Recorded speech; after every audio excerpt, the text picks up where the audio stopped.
感谢神让我们今天再次有机会来到教会里面来去敬拜赞美他。让我们跟我们左右前后的弟兄们跟他们说：愿主的平安与你同在。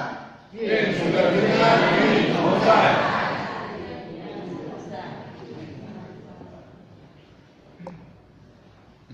这是我们感到高兴的事情，也感恩的事情，因为我们能够又再次在圣殿里面一起的见面，一起来敬拜、赞美、聆听神的话语。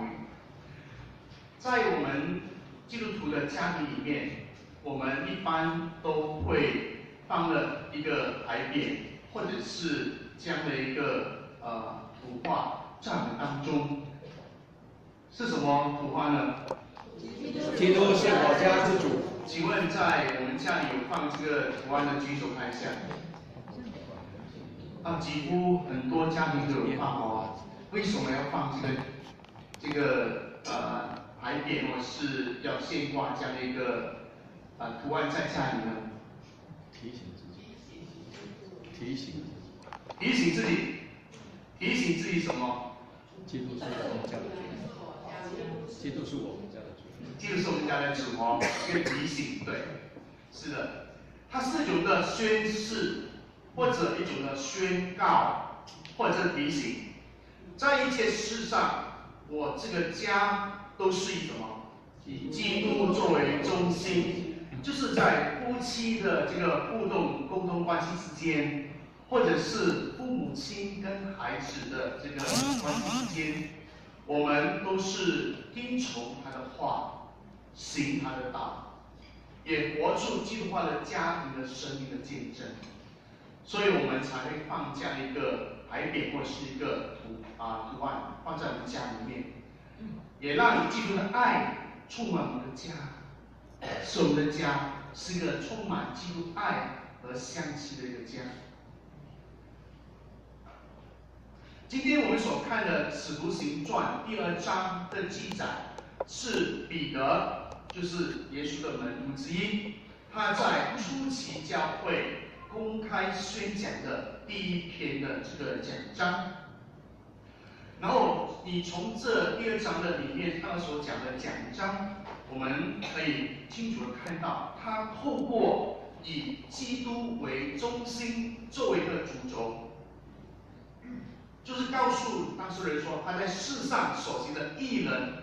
神迹奇事，他被钉十字架、受死、复活的事实，向当时候的听众来宣告说，耶稣是真正的基督，以及他们所期待的弥赛亚和救主。如果你仔细来看这个《使徒行传》第2章，从第22到36节。这是彼得全段讲词的中心，它也可以分成3个段落。第一个段落是22到24节，借助耶稣基督的服事，他的死亡和复活来显出上帝的作为，也就是今天我们所读的这段经文。然后接下来呢，25到31节呢。特别是你看经文第25到28节，他引用了诗篇16篇8到10节的预言，来证实因着基督的复活，他就是万众期待的弥赛亚。继续来到30到36节，他说耶稣基督呢已经复活了，被高升在父神的右边，他是永活的真神。这里从22到36节去看，这是他整个的这个讲章的讲词的中心点，分3个段落。而今天我们较集中在讲22到24节。好，我们来看第22节，我们一起来念。以色列人啊，请听我的话，神借着他的人耶稣在你们中间施行异能、奇事。神迹将它证明出来，这是你们自己知道的。你们知道吗？知道。感谢谢主，你们知道哦。好，请问耶稣基督施行了什么异能、奇事、神迹？来，什么？瞎眼得看见，瞎眼的看见，还有死而复活，还有死而复活，再来，水清楚一点，水变成酒，再来，继续。五饼二鱼，再来。行在水上，非常好，行在水上。还有呢？好，非常好哦。对，基本上都是这些，对吗？哦，一是瞎眼的，然后半血肉冰的，一是麻风冰的，赶鬼，还有使拿撒路什么复活，还有加纳变水为酒，对不对？还有平静风和浪等等，你们所知道的，感谢主。为了证明什么？他是真正的。还有呢？真正的基督，因验一元，他是他们所期待的弥赛亚。你相信吗？相信。感谢主哦。很多基督徒只是单从圣经的记载，就是通过阅读，或者不同媒体的管道，现在很流行对吗？手机也可以，电脑也可以，Good TV 也可以，都可以去看，对吗？去听耶稣的故事，或者听牧者在台上宣讲信息，就是观看跟聆听，去认识而知道耶稣基督是一位行异人、神迹奇事的神。可惜的是什么呢？可惜的是，基督徒在生活中却没有真正去经历到，也就是体验和宣告那是又真又活的真神。有时我们会想，为何有些基督徒他可以经历到耶稣基督是一位施行异人、神迹奇事、又真又活的真神？我们当中相信也有，在他们生活中真的是真今生经历到上帝、耶稣基督就是这样的真神。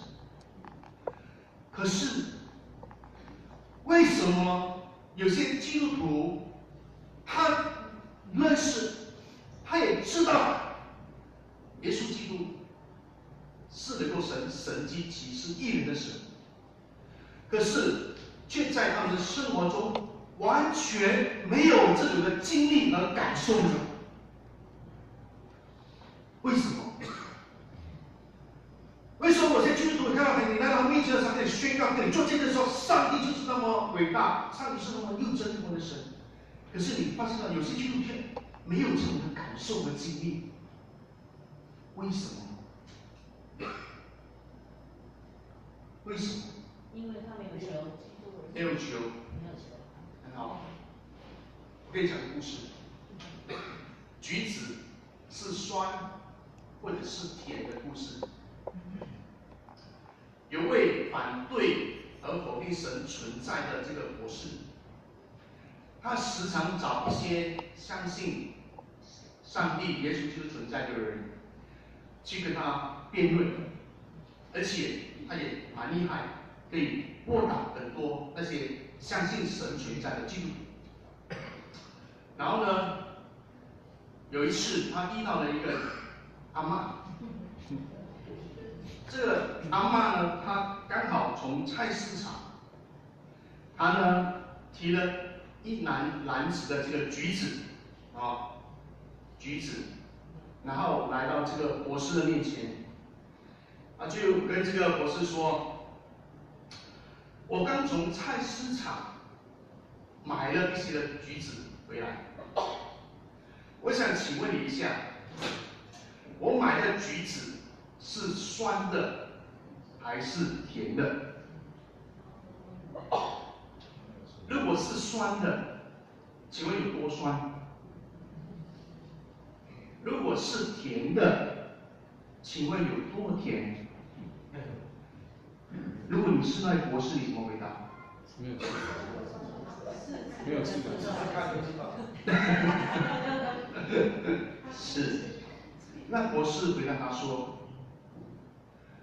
老妇人啊，我都没有吃到这个橘子，我怎么能够去断定这个橘子是酸或者是甜的，以及它究竟有多酸，或者它有多甜？”然后妇人去做什么呢？他就在他面前掰开那个橘子，一片一片来吃。然后他告诉那博士，他说：“这个橘子是甜的，虽然你知道能够分辨橘子是酸也有甜，但是因为你没有亲自拿过来吃，所以呢，你没有办法知道我手上这个的橘子是酸还是甜。”弟兄姐妹，同样的，当你认识、知道耶稣基督是一位能够行异人、神迹奇事的神，可是你自己却不要能够谦卑放下自己，你也不勇敢的来踏出一步。当你在面对你人生生活中的许多的挑战、忧愁、压力的时候，你没有亲自来向主基督祈求同在和帮助，请问你怎么能够经历到他是那位行神迹奇事的神呢？你没有来到他的面前来学习所仰望、交托和信靠他，你怎能亲自能够亲身经历得到基督的能力呢？弟兄姐妹，勇敢的踏出一步，谦卑放下自己，去学习、仰望、交托、信靠他，你必定能够在你的生活中，在你的生命中亲身经历到耶稣基督就是那一位行神迹奇事异人的真神。阿门。23节，一起来念。他既按着神的定旨先见被交与人，你们就借着无法之人的手，把他钉在十字架上杀了。耶稣基督被钉死在十字架上，门徒彼得他起初是不能够接受，他也不能够理解耶稣基督为什么被钉死在十字架上。我们从圣经里面，我们都清楚看见，他开始不是跟主耶稣说吗？不用怕，我来保护你，我不会离开你。然后呢，耶稣被抓的时候怎么样？3次认主啊！他逃避，他逃离。最后呢，耶稣被钉死的时候还什么样？还想重操旧业，当什么？当渔夫啊！感谢主，主没有放弃他。当主基督他复活的时候，他再次的与彼得相见，他召回他。之后，彼得才真正的明白，主被钉十字架的意义是什么。弟兄姐妹，主耶稣为何要忍受怒骂，被无情来鞭打，然后背负沉重这个十字架的木头，走完这个受苦的这个路程呢？为什么？为什么？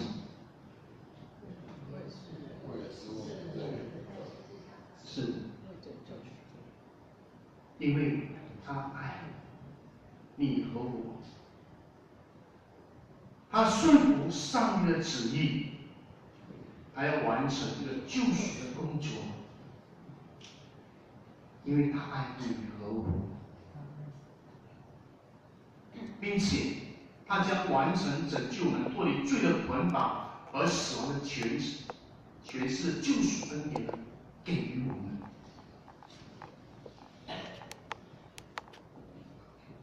在上2个星期五，建成教会举行了这个自己的这个受难日的礼拜。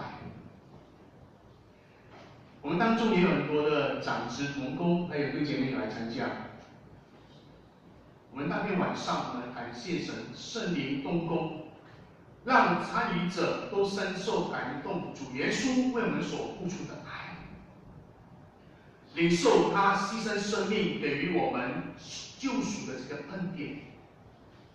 那天晚上，我们透过诗歌，我们透过阅读经文，我们透过观看影片，我们透过守圣餐，透过讲道，我们都流下感恩的眼泪。我们在当天晚上也再一次的被提醒，我们当初接受主的那种的喜悦。我们也再次被提醒要立志落实。当我们来到主的面前接受洗礼的时候，我们向主说：我要尽心、尽性、尽力、尽意爱神和爱人如己。这是我们当天晚上我们的这个经历和领受。而那天，我也向弟兄们问一个问题。今天我要来向在座的别的弟兄们再问同样的问题。向他问彼得讲：主耶稣今天问你说，你爱我吗？你怎么回答？爱吗？感谢主。如果爱我，为何生活上逐渐的远离我？在一些言语行为、心思意念上，你轻看得罪我。主耶稣再问你一次：你爱我吗？爱吗？爱。感谢主。如果你爱我，为何面对许多诱惑、逼迫、试探时，你却轻易放弃活出基督徒信仰的生活见证？你不敢在众人的面前站稳信仰的立场和原则。很多时候，我们不敢在没信主的人的面前站稳我们的立场，守住我们的原则，甚至我们跟别人说，也不敢表明我们这是基督徒。第3次，主耶稣再问你：你爱我吗？弟兄们，主耶稣要问你：爱我吗？爱。感谢主。如果你爱我的话，为何在你的生命中我不再居首位，甚至也没有经济的努力与我维持良好的属灵关系？就是比如说灵修、祷告、亲近他，跟他维持关系。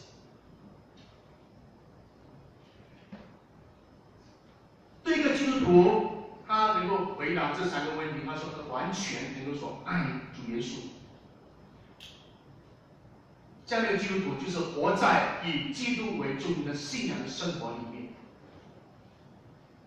他会很乐意的，他将世上所拥有的献上给主，比如说什么？时间，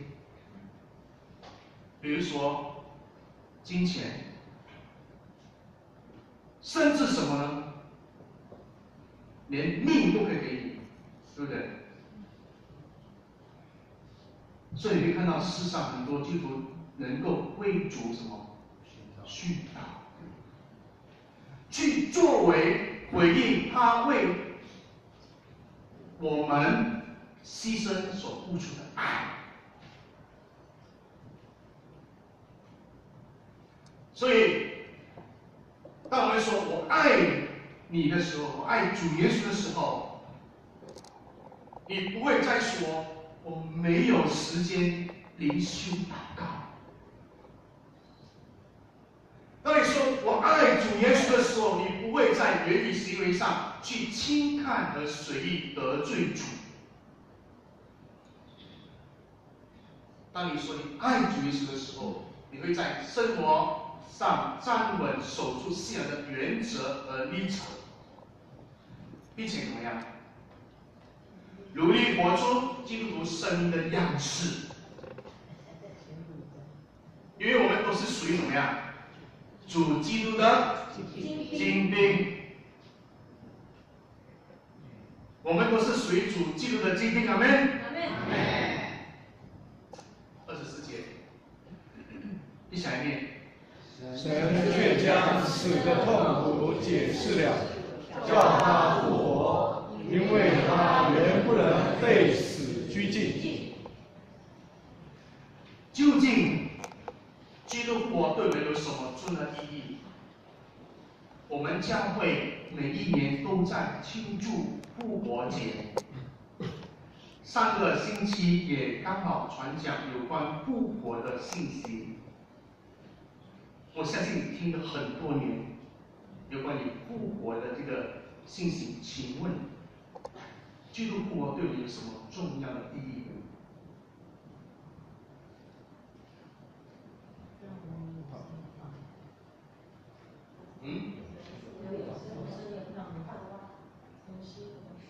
还好，使我们得着永远的生命。阿门。还有重新得力，是的，见证他是神。是的。第一，显明耶稣基督是神的儿子。罗马书1章4节怎么说？来，一起来念，1、2、3。按圣上的灵说，因从死里复活，以大能显明是神的儿子。你相信他是神的儿子吗？相信。阿门。第二，耶稣基督成为神与人的中保，在天上为我们代求。来，罗马书8章34节。有基督耶稣已经死了，而且从死里复活，现今在神的右边，也替我们祈求。第一个是什么？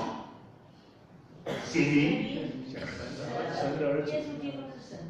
第二，死里复活，在是的。第三，耶稣基督胜过死亡的权势，我们不再被罪捆绑和死亡的威胁。哥林多前书15章55到57节，一起来念。死啊，你得胜的权势在哪里？死啊，你的毒钩在哪里？死的毒钩就是罪，罪的权势就是律法。感谢神，使我们借着我们的主耶稣基督得胜。哈利路亚！所以我们每一年我们记住复活节告诉我们说，耶稣基督已经得胜，胜过死亡的权势，我们不再被罪捆绑和死亡威胁。第四，我们的心不是徒然的，乃是拥有将来复活的盼望。哥林多前书15章17到20节。基督若没有复活，你们的信便是徒然，你们仍在罪里，就是在基督里睡了的人也灭亡了。我们若靠基督只在今生有指望，就算比众人更可怜。但基督已经从死里复活，成为睡了之人出熟的果子。弟兄们，这是多么大的安慰！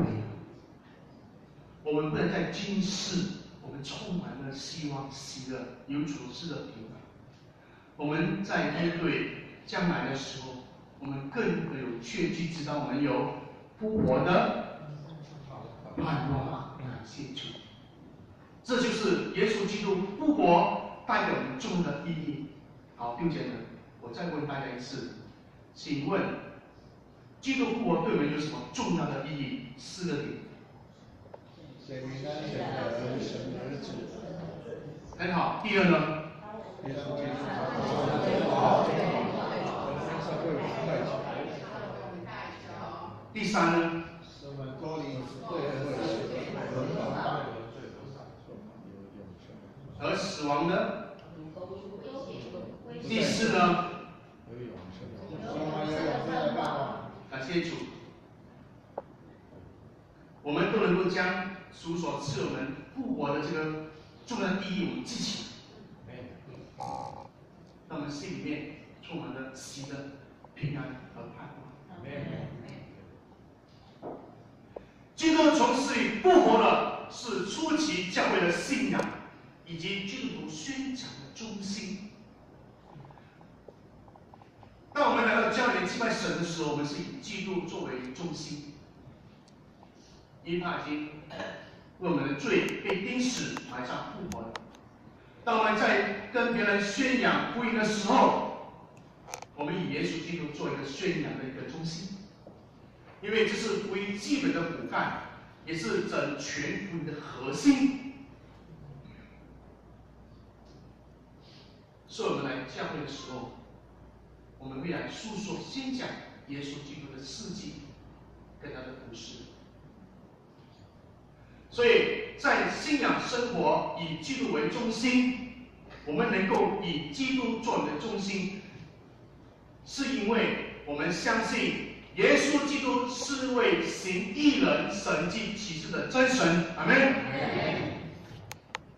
我们在信仰生活以基督作为中心，所以在我们的生活里，我们乐意将所有的献上给他，包括时间、金钱、精神、一切，甚至连自己的命都可以给他，作为回应耶稣基督为我们牺牲付出的爱。在信仰生活，我们能够以基督作为中心，因为耶稣基督已经战胜了死亡的权势，他复活的事实带给我们极大的盼望和安慰，得以在世上安稳而有意义的过我们的生活。阿们。今天你和我也为做这复活的事实来做见证。阿们。让我们一起祷告。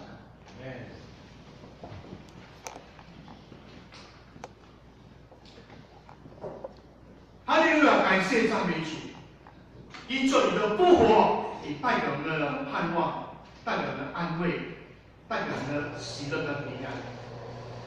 感谢你，让我们能够在我们的生活里面，我们能够以你作为中心，去过我们的生活，去过我们的信仰的这个生活，因为我们相信你是那位真正永活的真神，是那一位真正能够行异人、神迹、奇事的真神。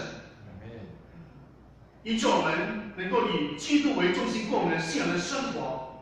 我们在每一天里面，我们能够将我们所拥有的一切来献上给你，作为回应你为我们所牺牲的爱。我们能够在我们的信仰生活里面以基督作为中心，因为我们知道耶稣基督已经复活了，战胜了死亡的权势，让我们能够带着盼望、带着安慰、带着平安来去过我们每一天的生活。亲爱的主，求你继续帮助我们，让我们每一天在生活里面都是带着喜乐、平安、盼望去过我们每一天的生活，因为你是那一位仍然活在天上的那位真神。感谢你，我们如此的祷告，奉主耶稣基督圣名求。阿门。